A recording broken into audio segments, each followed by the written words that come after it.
conoceréis la verdad, y la verdad os hará libres. Hola, apreciados hermanos, amigos, quiero darles una bienvenida a esta serie titulada En Busca de la Verdad. Quiero aprovechar para saludar a aquellos que nos están siguiendo por este canal de televisión, como también a aquellos que nos están viendo por diferentes redes sociales. Y posiblemente tú te encuentres con un grupo de hermanos en un estudio en grupo pequeño y están utilizando esta serie En Busca de la Verdad como material de estudio. Sean también ustedes bienvenidos. El Señor Jesús dijo en Juan 8:32, y conoceréis la verdad y la verdad os libertará. Sabes que cuando tú conoces a Jesús y su verdad, eso trae libertad, rompe cadenas de vicios, de malos hábitos. Muchas personas lo han experimentado.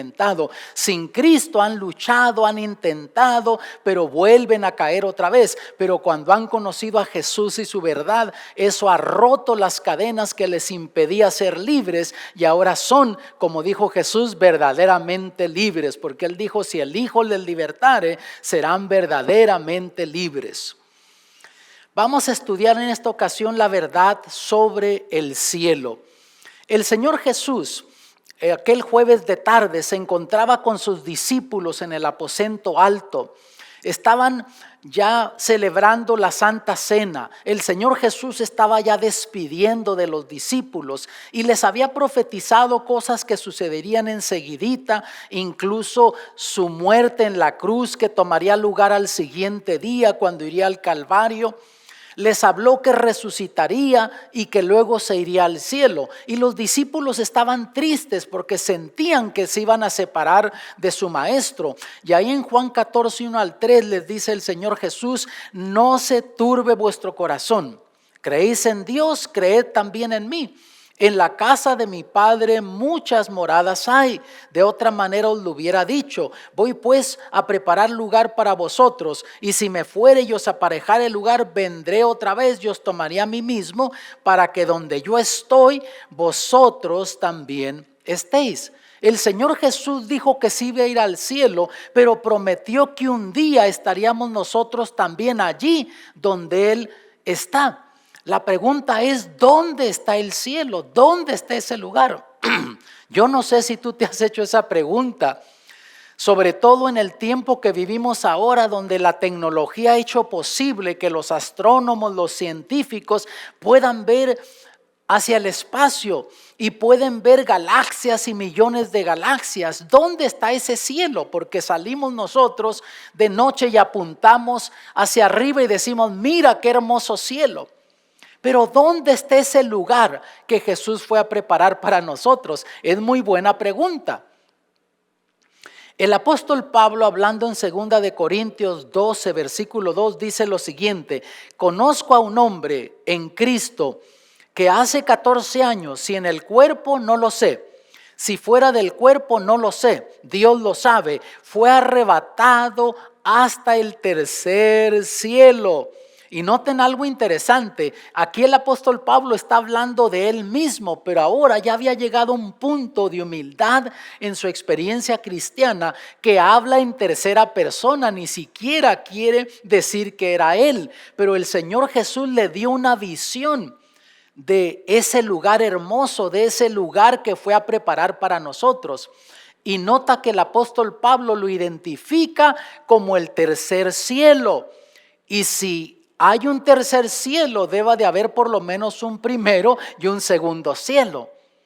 Y sigue describiendo él en el versículo 4, que fue arrebatado al paraíso, donde oyó palabras secretas que el hombre no puede decir. Por lo tanto, a ese tercer cielo, el apóstol Pablo le llama el paraíso, o sea, es el trono de Dios, donde Dios reside. Así es que vemos que aquí el apóstol Pablo identifica 3 cielos porque menciona el tercer cielo. Y de hecho los hay. Vamos a analizar rapidito cada uno de ellos. El primer cielo es lo que le llamaríamos el cielo atmosférico, por donde vuelan las aves. Y mira lo que dice en Génesis capítulo 1 versículo 20.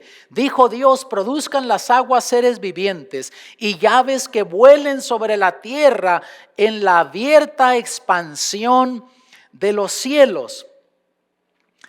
Ese es el segundo cielo. Notas el cielo atmosférico, la expansión por donde vuelan las aves, es lo que en la Biblia sería el primer cielo, o le podríamos llamar el primer cielo. Vamos a ver el segundo cielo, es lo que se le llamaría el cielo estelar. Se rompe la atmósfera y de ahí en lo adelante comienza el segundo cielo, el cielo estelar. Y el Señor, hablándole al patriarca Abraham, le dijo lo siguiente en Génesis 15:5: mira ahora los cielos y cuenta las estrellas si las puedes contar. El Señor le había hecho una promesa a Abraham de que su generación sería grande, sus hijos y toda su descendencia, al punto que no se podría contar. Y entonces le dice: mira hacia el cielo y cuenta las estrellas si las puedes contar. Y luego le dijo: así va a ser tu descendencia. En la historia, en el pasado, cuando no había la tecnología que ahora tenemos, con los lentes reducidos, limitados, había científicos que pensaban que sabían cuántas estrellas había en la expansión y las contaban. Pero entre más estudian los astrónomos el vasto universo, descubren que es más grande e infinito. Y vamos a ponerlo en perspectiva. Por ejemplo, nosotros pertenecemos a un sistema solar.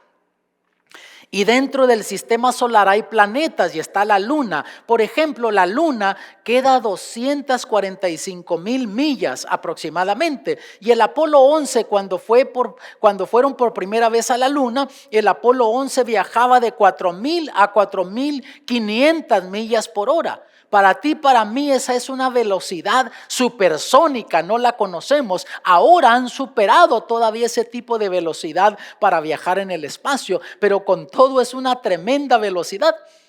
Viajando a esa velocidad, tomó alrededor de 60 horas llegar a la luna. Si yo te preguntara el planeta más cercano a la Tierra, ¿cuál es?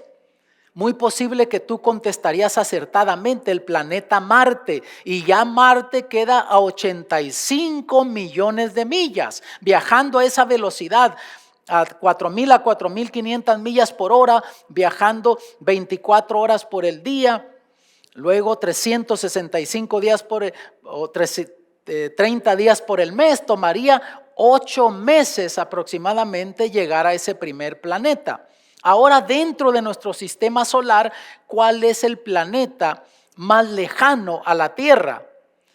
Bueno, a lo mejor tú dirías el planeta Plutón. Hoy por hoy aún ponen en duda si es planeta o no, pero con todo identifican a Plutón. Y para ello ya estás hablando de 2,7 billones de millas. Ponte a pensar, tremenda distancia. Y viajando a esa velocidad que iba el Apolo 11, de 4,000 a 4,500 millas por hora, estás hablando de 24 horas al día, 365 días al año. Tomaría alrededor de 50 años poder llegar a ese primer planeta viajando a esa velocidad. Quiere decir que si tú fueras de 20 años en esa expedición, allá te entierran, no logras regresar vivo de nuevo al planeta Tierra. Y eso es solamente dentro de nuestro sistema solar. Pero ahora, si nos salimos un poquito de nuestro sistema solar, vamos a ver cuál es la estrella más cercana a nuestro sistema solar. Y los astrónomos han descubierto que es la estrella Alfa Centauro. ¿Qué distancia hay? Ya no se miden las distancias por millas por hora, se miden por años luz. ¿Qué distancia hay entonces de la Tierra a la primera estrella que está más cercana a nosotros dentro de nuestra galaxia, pero saliéndonos apenitas un poquito de nuestro sistema solar? Si tú viajas, de paso la luz viaja a 185 millas, no por hora, por segundo. Cada vez que estás haciendo tú así, la luz está viajando 185,000 millas. Nos tomaría 4 años luz a esa velocidad llegar apenas a esa primera estrella. Y estamos hablando de saliéndonos un poquito apenas de nuestro sistema solar. Los astrónomos hablan de que nuestra galaxia tiene millones y millones de sistemas solares, y dentro de este segundo cielo, de este vasto universo, hay millones y millones de galaxias, y cada galaxia tiene millones y millones de sistemas solares. Y después de todo eso se encuentra entonces el tercer cielo, el paraíso, el trono de Dios. Mira, hablando aquí en Primera de Reyes 8:30, lo que dice: oye pues la oración de tu siervo y de tu pueblo Israel. Cuando oren en este lugar, está hablando de Jerusalén y del templo, también tú lo oirás en el lugar de tu morada, en los cielos. Escucha y perdona. Qué maravilloso saber que Dios existe y que aunque está su trono allá pasando todo ese segundo cielo de millones y millones de galaxias, con todo eso Él es un Dios personal, escucha nuestras oraciones. A veces pensamos que Dios no nos está escuchando, pero mira, el profeta Daniel se encontraba orando, pidiendo perdón por él y por su pueblo. Estaban exiliados en Babilonia y sabía que les estaba sucediendo eso porque habían desobedecido a Dios.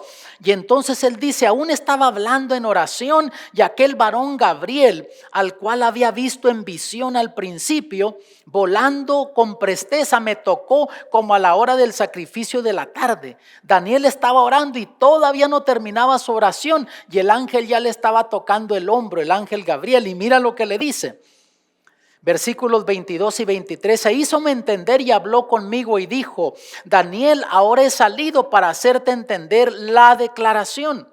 Al principio de tus ruegos salió la palabra, y yo he venido para enseñártela, porque tú eres varón de deseos. Entiende pues la palabra y entiende la visión. O sea, cuando Daniel comenzó a orar, aquí se encontraba él exiliado en Babilonia, y comienza a orar, y Dios le manda la respuesta al instante. Todavía no terminaba de orar Daniel y el ángel Gabriel le estaba tocando el hombro. Quiere decir que ese ángel, siguiendo la orden de Dios, salió desde ese tercer cielo, cruzó todo ese segundo cielo, que son millones y millones de galaxias, cada una con millones y millones de sistemas solares. Luego rompió la atmósfera al entrar a este planeta, y entonces le tenía la respuesta a Daniel.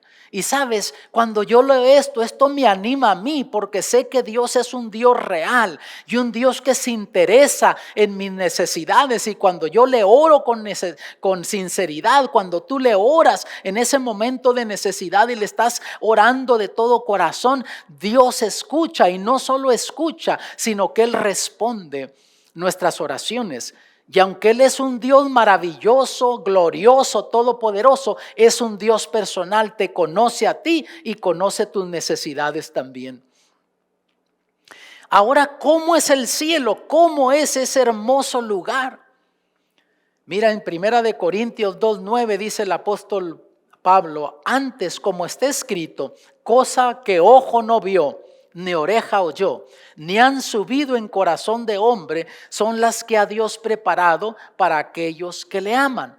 Por más que tratemos de describir el cielo con imaginación humana, con palabras humanas, nunca lograremos describirlo como es la realidad de ese lugar. Sin embargo, Dios le dio una visión no solo al apóstol Pablo, que habla de ese tercer cielo, pero el apóstol Juan, estando exiliado en la isla de Patmos, cuando Dios le da la revelación del libro de Apocalipsis, él comienza a describir ese lugar, lo describe lo mejor que puede con palabras humanas, queda corto con la realidad de lo que es ese lugar, pero con todo vamos a darle un vistacito. Mira, Apocalipsis 21, versículos 10 y 11, y dice él así: y llevóme en espíritu a un grande y alto monte, y me mostró la grande ciudad santa de Jerusalén, que descendía del cielo de Dios, teniendo la claridad de Dios, y su luz era semejante a una piedra preciosísima, como piedra de jaspe, resplandeciente como cristal. Notas que comienza describiendo esta ciudad cuando él ve que viene descendiendo del cielo a esta tierra, como miramos en nuestro estudio pasado. Pero él la describe como algo maravilloso, hermosísimo, brillante. luminosa. Y luego en los versículos 12 al 14 dice, y tenía un muro grande y alto con 12 puertas. Y en las puertas 12 ángeles y nombres escritos que son los de las 12 tribus de los hijos de Israel. Al oriente 3 puertas, al norte 3 puertas, al sur 3 puertas, al poniente 3 puertas. Y el muro de la ciudad tenía 2 fundamentos y en ellos los 12 fundamentos. Y en ellos los 12 nombres de los 12 apóstoles del Cordero. Nota que aquí describe una ciudad cuadrada, simétrica, y tenía 3 puertas por un lado, 3 puertas por el otro y por el otro lugar, una ciudad cuadrada. Y comienza entonces él a describir la dimensión de esta ciudad. Mira qué interesante.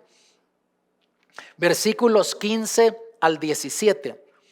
Y el que hablaba conmigo tenía una medida de una caña de oro para medir la ciudad, y sus puertas y su muro. Y la ciudad está situada y puesta en cuadro, y su largura es tanta como la anchura. Y él midió la ciudad con la caña, 12,000 estadios, la largura y la altura y la anchura de ella son iguales.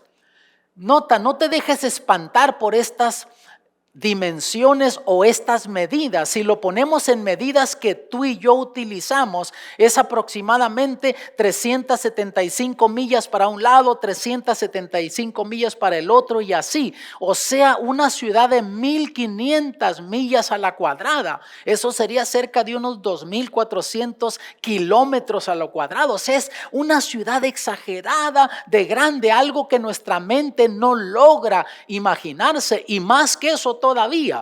Nota, no sé si captaste esto, pero dice que la largura, la anchura y la altura también son iguales. O sea, no solo tiene 375 millas para un lado, 375 millas para el otro y así en cuadro, sino que tiene edificios que se extienden hasta 375 millas hacia el aire. ¿No te parece maravilloso eso? Algo que nuestra mente no logra comprender y asimilar, digerir en una forma clara. Y midió su muro 144 codos de medida de hombre, la cual es del ángel. Eso sería aproximadamente como unos 200 pies de altura. Si quieres más o menos tener una idea qué tan alta es la muralla de esa ciudad, imagínate un edificio aproximadamente de unos 20 pies de altura. Sería un poquito más que eso, pero ve, si vives en una ciudad grande, en una metrópolis, ve al centro y comienza a contar los pisos, y cuando llegues a 20 pisos de altura de ese edificio, hasta allí llega la muralla de esta ciudad, algo pero impresionante. Y cuando tú ves grandes metrópolis, yo he visitado, por ejemplo, Ciudad de México, Nueva York, El Cairo en Egipto, Estambul en Turquía, he estado aún en Beijing en la China y así otras grandes ciudades alrededor del mundo. Y tú te quedas sorprendido que en una área de unas 40, 50 millas a la redonda, cuando mucho, a veces viven 20, 25 millones de personas. Ahora ponte a pensar una ciudad que está en 1,500 millas a lo cuadrado, pero tiene edificios que se extienden hasta 375 millas hacia el aire. Una cosa exagerada. Cuando vas a esas metrópolis te quedas viendo esos edificios y la gente les llama rascacielos. Pero sabes que comparado a esta hermosa ciudad, esos edificios no rascan nada. Ahora, ¿por qué Dios nos da estas dimensiones? Para que tengamos esperanza, que creamos, que sepamos que hay un lugar para nosotros. Porque Jesús dice que Él fue a preparar un lugar para nosotros en ese lugar donde Él está, para que un día nosotros podamos ir allí también. Ahora, Dios te dice con eso que hay un lugar para ti, que allí va a haber un lugar para todo el que quiera ir. Nadie dirá, bueno, ya me alisté demasiado tarde, ya no hay lugar para mí. Si tú quieres ir ahí, allí hay un lugar para ti. De hecho, Dios ya preparó un lugar para ti. Y si tú rechazas la invitación de Dios y decides no tener la vida eterna, ese lugar va a estar vacío porque Dios ya lo preparó para ti. Y sigue describiendo el apóstol Juan ahí en el versículo 18, dice, y el material de su muro era de jaspe, mas la ciudad era de oro puro, semejante al vidrio limpio. Ponte a imaginar una ciudad hecha toda de oro. Impresionante, nuestra mente no logra poder asimilar eso en su totalidad. Versículo 21, y las 12 puertas eran 12 perlas, en cada una. Cada puerta era de una perla. Trata de visualizar eso. Piensa en las dimensiones. Si la muralla es de como 200 pies de altura y tiene 3 puertas por cada lado en esa muralla, trata de imaginarte la dimensión de cada puerta. Y dice que cada puerta está hecha de una perla. Óyeme, ¿qué valor le pondrías a esa perla o a cada puerta? La perla más grande del mundo está valorizada por unos 60 millones de dólares y te cabe en la mano. Ahora, ¿qué precio le pondrías a esa perla, a cada puerta? No hay forma de poder describir eso. Apocalipsis 21 dice, y la plaza de la ciudad era de oro puro como vidrio transparente. Es una cosa pero finísimo el oro de lo que está hecha esta ciudad. Versículo 23, y la ciudad no tenía necesidad del sol ni de la luna para que resplandezcan en ella, porque la claridad de Dios la iluminó y el Cordero era su lumbre. No dice que ya no existirá más el sol y la luna en la eternidad. Lo que está diciendo es que dentro de esa ciudad no se necesita el sol y la luna, porque ¿para qué necesitamos el sol y la luna? Para que nos iluminen. Pero en esa ciudad está la gloria de Dios, del Padre, está la gloria del Hijo Cristo Jesús y la gloria del Espíritu Santo. No se necesita el sol y la luna dentro de esa ciudad. Versículos 1 y 2 del capítulo 22, ahora sigue describiendo aquí la ciudad y dice, después me mostró un río limpio de agua de vida, resplandeciente como cristal, que salía del trono de Dios y del Cordero. En el medio de la plaza de ella y de la una y de la otra parte del río estaba el árbol de la vida que lleva 12 frutos, dando cada mes su fruto, y las hojas del árbol eran para la sanidad de las naciones. Imagínate ese árbol de la vida que se describe en el libro de Génesis, y que después de que Adán y Eva pecaron se desapareció ese árbol y ese lugar. Ahora dice que está dentro, en medio de la plaza de la Nueva Jerusalén. Adán y Eva comían del fruto de ese árbol y eso les prolongaba la vida. Y si tú y yo vamos allí, Dios nos va a dar la oportunidad de que comamos del fruto del árbol de la vida y eso nos va a prolongar la vida. Ahora sabes que los hermanos caribeños dicen que ellos tienen el árbol de la vida y saben cuál es el árbol de la vida. Y ellos dicen que es el mango, aunque en Puerto Rico le llaman mango. No sé. Lo único que sé que sea el fruto que sea va a ser deliciosísimo. Pero ahora, si le preguntas a un mexicano, te va a decir que el fruto del árbol de la vida es el árbol del chile, o el chile es el fruto del árbol de la vida. Y sabes que a lo mejor tiene lógica eso. Te digo por qué. Se ha descubierto que el chile tiene propiedades curativas. Así es que ahí en Apocalipsis dice que era para la sanidad de las naciones. Pero sea lo que sea que va a ser el fruto del árbol de la vida, va a ser algo delicioso y sobre todo va a ser algo que nos va a prolongar la vida. ¿Cuándo iremos al cielo? Allí el apóstol Juan en 1 de Tesalonicenses 4, 16 y 17 dice, porque el mismo Señor, con aclamación, con voz de ángel y con arcángel y con trompeta de Dios, descenderá del cielo. Y los muertos en Cristo resucitarán primero. Luego nosotros, los que vivimos, los que quedamos, juntamente con ellos seremos arrebatados en las nubes a recibir al Señor en el aire. Y así estaremos siempre con el Señor. Oh amado, ese día vendrá pronto, porque conforme las profecías bíblicas, ya miramos un estudio basado en las señales de la venida de Cristo y hemos descubierto que estamos viviendo en los últimos momentos de la historia de este mundo. Y déjame decirte, pronto iremos al cielo y es un lugar real, es el lugar que Jesús fue a preparar para ti y para mí, para ti y para tu familia. Y Dios quiere que tú estés allí, Dios no quiere que te pierdas de ir a ese hermoso lugar.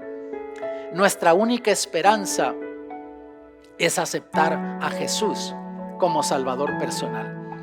El pecado es una separación entre Dios y el hombre, pero Jesús vino a morir en la cruz del Calvario para pagar por la condenación de la obediencia del pecado, de tal forma que ahora tú y yo podamos tener esperanza de vida eterna. Y Jesús es ese puente que une a la humanidad con la divinidad una vez más. Y Dios lo hizo por amor. Juan 3:16 nos lo dice. Yo creo que tú lo has leído en la Biblia y si no, ve y búscalo. Dice: porque de tal manera amó Dios al mundo que dio a su Hijo unigénito para todo aquel que en él crea no se pierda, mas tenga vida eterna. El cielo es real y Jesús hizo posible que tú y yo podamos ir allí algún día. Yo quiero orar por ti para que tú puedas tener esa esperanza, puedas tener ese anhelo de llegar a ese lugar, que no te pierdas de ir a ese hermoso lugar que Jesús fue a preparar para nosotros. Y por más que el apóstol Juan trató de describir, trató de ilustrar lo que es ese lugar, queda corto. Pero con todo, cuando yo leo eso me entusiasmo, ya deseara que Cristo venga. Pero sabes que la realidad todavía es más grandiosa que lo que el apóstol Juan describió. Y Dios nos da esa descripción donde Juan utilizó palabras humanas, terminología humana, para que pudiéramos tener una vislumbre de ese lugar. Y Dios lo hace para que sepamos que Él nos ama y que nos quiere dar algo mejor, que la vida no es solo el sufrimiento que ahora experimentamos, sino que Dios planeó felicidad, gozo, eternidad para nosotros. Déjame orar por ti para que esta esperanza pueda vibrar en tu corazón y te entregues a Cristo para que puedas llegar a ese hermoso lugar. Padre Celestial, te agradecemos porque esas promesas que nos das sabemos que son reales. El cielo es real. Jesús fue a prepararlo para nosotros y sobre todo agradecemos por su muerte en la cruz que hizo posible que podamos tener esa esperanza. Agradecemos que tú nos amaste con tal amor que aún diste a tu Hijo unigénito para que ahora todo aquel que en él crea no se pierda, mas tenga vida eterna. Gracias, Padre, y anhelamos que llegue ese día cuando vayamos al cielo a estar contigo. En el nombre de Jesús. Amén.